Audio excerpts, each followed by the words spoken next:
यह केवल एक कथा नहीं है, यह केदारनाथ धाम की श्वास है, हिमालय की चुप्पी में गूंजता हुआ वह सत्य जो आज भी पत्थरों, बर्फ और मौन में जीवित है। महाभारत का युद्ध समाप्त हो चुका था। कुरुक्षेत्र की धरती शांत थी, पर पांडवों के मन में शांति नहीं थी। लाखों योद्धाओं का रक्त और अपने ही कुल का विनाश उनके हृदय पर भारी बोझ बन चुका था। युधिष्ठिर बार बार स्वयं से पूछते थे कि क्या धर्म की रक्षा के लिए किया गया युद्ध पाप से मुक्त हो सकता है, और क्या इतने रक्तपात के बाद आत्मा को मुक्ति मिलेगी। ऋषियों और महर्षियों से मार्ग पूछा गया और उत्तर एक ही था, तुम्हारे पापों का प्रायश्चित केवल महादेव कर सकते हैं। यदि शिव प्रसन्न हुए तभी तुम्हें शांति मिलेगी।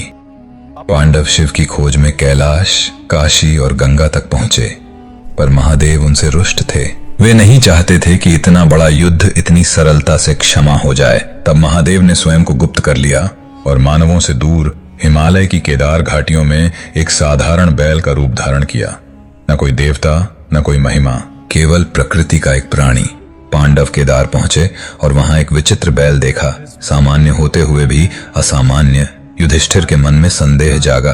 भीम ने उसे पकड़ने का निश्चय किया। जैसे ही वे आगे बढ़े, वह बैल धरती में समाने लगा, मानो स्वयं पृथ्वी उसे छिपा रही हो। भीम ने पूरी शक्ति से उसकी पीठ पकड़ ली। वह पीठ धरती के ऊपर रह गई और शेष शरीर अंतर्धान हो गया। तभी आकाश गूंज उठा और महादेव प्रकट हुए। उनका स्वर गंभीर था पर करुणा से भरा। उन्होंने कहा, तुम्हारा बल नहीं, तुम्हारा अहंकार टूटा है, इसी कारण मैं प्रकट हुआ। शिव ने पांडवों को क्षमा दी और यह सिखाया कि मुक्ति केवल कर्म से नहीं, विनम्रता से मिलती है। जिस स्थान पर शिव का पृष्ठभाग प्रकट हुआ, वहीं केदारनाथ ज्योतिर्लिंग स्थापित हुआ। एक ऐसा शिवलिंग जो अन्य लिंगों से भिन्न है, जो ऊपर उठा हुआ नहीं बल्कि धरती से उभरा हुआ है। आज भी केदारनाथ में शिव मानव से दूर नहीं बल्कि प्रकृति में समाये हुए हैं, और हिमालय की बर्फ, मौन घाटियां तथा पत्थरों में बसा। यह शिवलिंग इस बात का प्रमाण है कि यह कथा केवल कल्पना नहीं बल्कि शास्त्र, परंपरा और अनुभव से जुड़ा हुआ जीवित सत्य है।